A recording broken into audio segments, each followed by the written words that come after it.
And I'm a great believer that you should always confuse the enemy. Who was the enemy? Well, the enemy was my husband's department.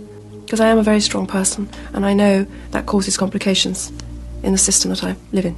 I was a problem, I was a liability, seen as, and how are we going to deal with her? This hasn't happened before. Who was asking those questions? People around me, people in this environment, and... The royal household? People in my environment, yes, yeah. They began to see you as a problem? Yes, very much so. Mm-hmm. How did that show itself? By visits abroad being blocked, by things that had come naturally in my way being stopped, letters got lost, and various things. So despite the fact that your interest was always to continue with your duties, you found that your duties were being held from you? Yes.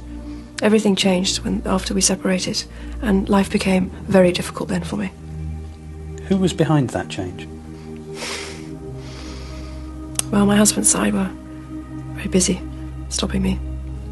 Have you any idea how that conversation came to be published in the national press? No, but it was done to harm me in a serious manner, and that was the first time I'd experienced what it was like to be outside the net, so to speak, and not be in the family. It was very much a poker game, chess game.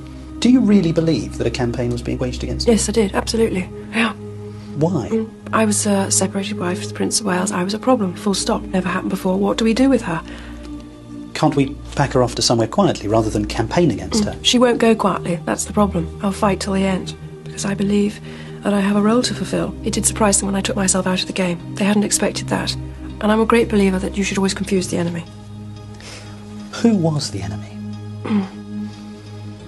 Well, the enemy was my husband's department, because I always got more publicity. My work was discussed much more than him, and from that point of view I understand it. But I was doing good things, and I wanted to do good things. I was never going to hurt anyone. I was never going to let anyone down. Do you think you'll ever be Queen? No, I don't. No. Why do you think that? I'd like to be a queen of people's hearts, in people's hearts, but I don't see myself being queen of this country. I don't think many people would want me to be queen. Actually, when I say many people, I mean the establishment that I'm married into, because they've decided that I'm a non-starter. Why do you think they've decided that? Because I do things differently, because I don't go by a rule book, because I lead from the heart, not the head. And albeit that's got me into trouble in my work, I understand that. But someone's got to go out there and love people and show it. And do you think that because of the way you behave, that's precluded you effectively from becoming Queen? Yes, well, not precluded me, I wouldn't say that. I just don't think I have as many supporters in that environment than I did. Yeah. You mean within the royal household? Mm-hmm. They see me as a threat of some kind. And I'm here to do good. I'm not a destructive person. Why do they see you as a threat? I think every strong woman in history has had to walk down a similar path, and I think it's the strength that causes the confusion and the fear. Why is she strong? Where does she get it from? Where is she taking it? Where is she going to use it?